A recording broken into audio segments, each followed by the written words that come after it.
Assalamualaikum warahmatullahi wabarakatuh. Bapak, Ibu, saudara-saudara sebangsa setanah air,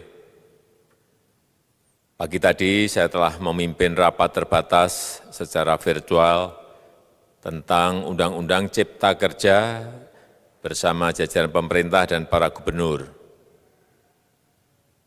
Dalam undang-undang tersebut terdapat 11 klaster yang secara umum bertujuan untuk melakukan reformasi struktural dan mempercepat transformasi ekonomi.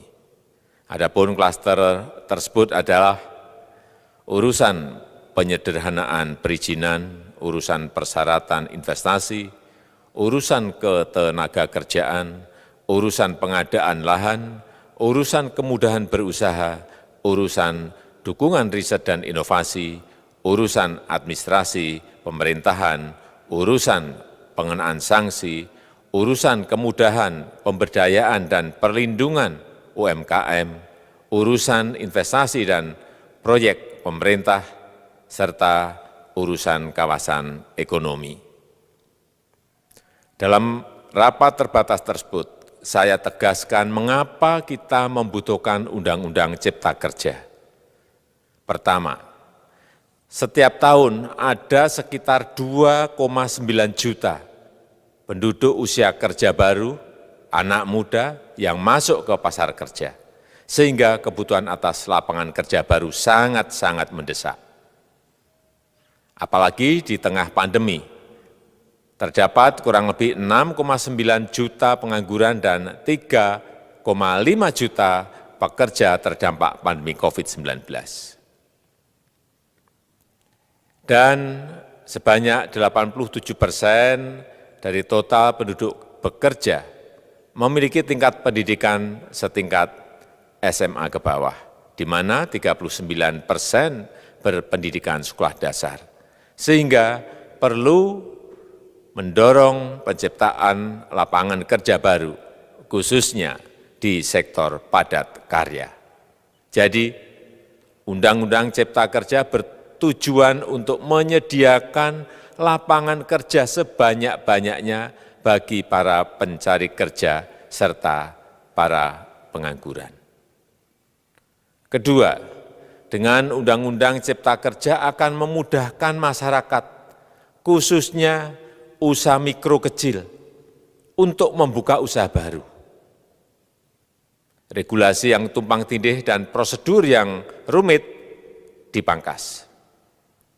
Perizinan usaha untuk usaha mikro kecil, UMK, tidak diperlukan lagi, hanya pendaftaran saja. Sangat simpel. Pembentukan PT atau perseroan terbatas juga dipermudah. Tidak ada lagi pembatasan modal minimum. Pembentukan koperasi juga dipermudah. Jumlahnya hanya 9 orang saja. Koperasi sudah bisa dibentuk. Kita harapkan akan semakin banyak koperasi-koperasi di tanah air. UMK, usaha mikro kecil, yang bergerak di sektor makanan dan minuman, sertifikasi halalnya dibiayai pemerintah, artinya gratis. Izin kapal nelayan penangkap ikan misalnya, hanya ke unit kerja Kementerian KKP saja.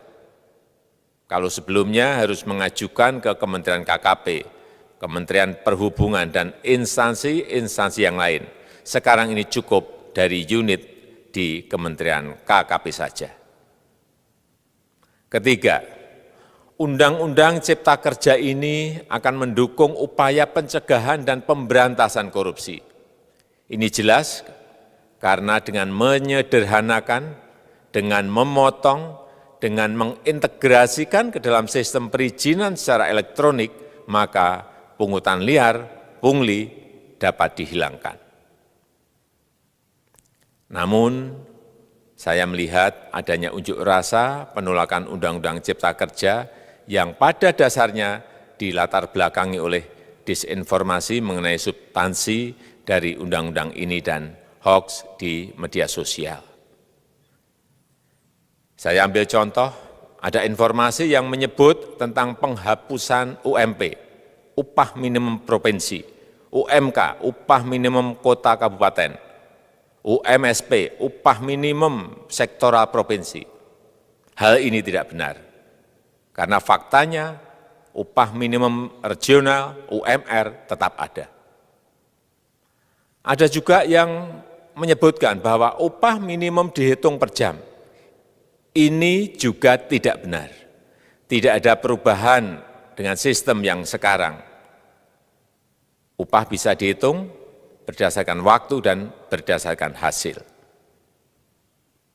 Kemudian adanya kabar yang menyebutkan bahwa semua cuti sakit, cuti kawinan, cuti khitanan, cuti baptis, cuti kematian, cuti melahirkan, dihapuskan. Dan tidak ada kompensasinya. Saya tegaskan juga ini tidak benar. Hak cuti tetap ada dan dijamin. Kemudian apakah perusahaan bisa mem-PHK kapanpun secara sepihak? Ini juga tidak benar. Yang benar, perusahaan tidak bisa mem-PHK secara sepihak. Kemudian juga pertanyaan mengenai benarkah jaminan sosial dan kesejahteraan lainnya hilang. Yang benar, jaminan sosial tetap ada. Yang juga sering diberitakan tidak benar adalah mengenai dihapusnya AMDAL, analisis mengenai dampak lingkungan. Itu juga tidak benar. AMDAL tetap ada. Bagi industri besar harus studi AMDAL yang ketat. Tetapi bagi UMKM lebih ditekankan pada pendampingan dan pengawasan. Ada juga berita mengenai Undang-Undang Cipta Kerja ini mendorong komersialisasi pendidikan. Ini juga tidak benar. Karena yang diatur hanyalah pendidikan formal di kawasan ekonomi khusus, di KEK. Sedangkan perizinan pendidikan tidak diatur di dalam Undang-Undang Cipta Kerja ini. Apalagi perizinan untuk pendidikan di pondok pesantren. Itu tidak diatur sama sekali dalam Undang-Undang Cipta Kerja ini. Dan aturannya yang selama ini ada tetap berlaku. Kemudian diberitakan bahwa keberadaan bank tanah. Bank tanah ini diperlukan untuk menjamin kepentingan umum, kepentingan sosial, kepentingan pembangunan nasional, pemerataan ekonomi, dan konsolidasi lahan serta reforma agraria. Ini sangat penting untuk menjamin akses masyarakat terhadap kepemilikan tanah, kepemilikan lahan, dan kita selama ini tidak memiliki bank tanah. Saya tegaskan juga bahwa Undang-Undang Cipta Kerja ini tidak melakukan resentralisasi kewenangan dari pemerintah daerah ke pemerintah pusat. Tidak ada. Perizinan berusaha dan pengawasannya tetap dilakukan oleh pemerintah daerah sesuai dengan NSPK, norma, standar, prosedur, dan kriteria yang ditetapkan pemerintah pusat.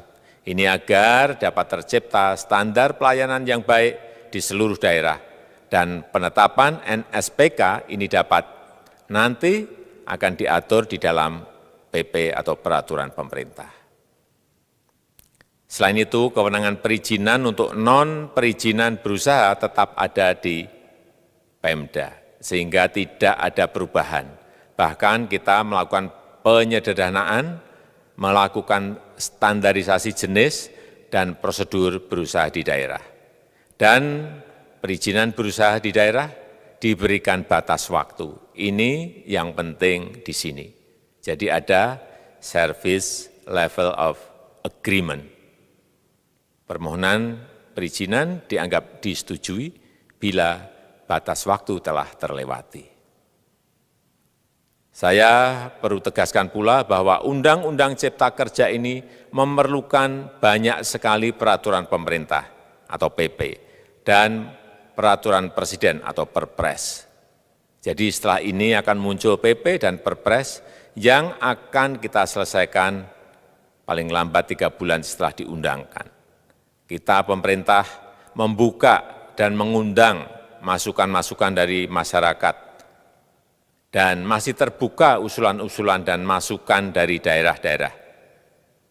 Pemerintah berkeyakinan melalui Undang-Undang Cipta Kerja ini jutaan pekerja dapat memperbaiki kehidupannya dan juga penghidupan bagi keluarga mereka. Dan kalau masih ada, jika masih ada ketidakpuasan terhadap Undang-Undang Cipta Kerja ini, silahkan mengajukan uji materi atau judicial review melalui MK, Mahkamah Konstitusi. Sistem ketatanegaraan kita memang mengatakan seperti itu. Jadi, kalau masih ada yang tidak puas dan menolak, silahkan diajukan uji materi ke MK. Saya rasa itu yang bisa saya sampaikan pada kesempatan yang baik ini. Terima kasih. Wassalamualaikum warahmatullahi wabarakatuh.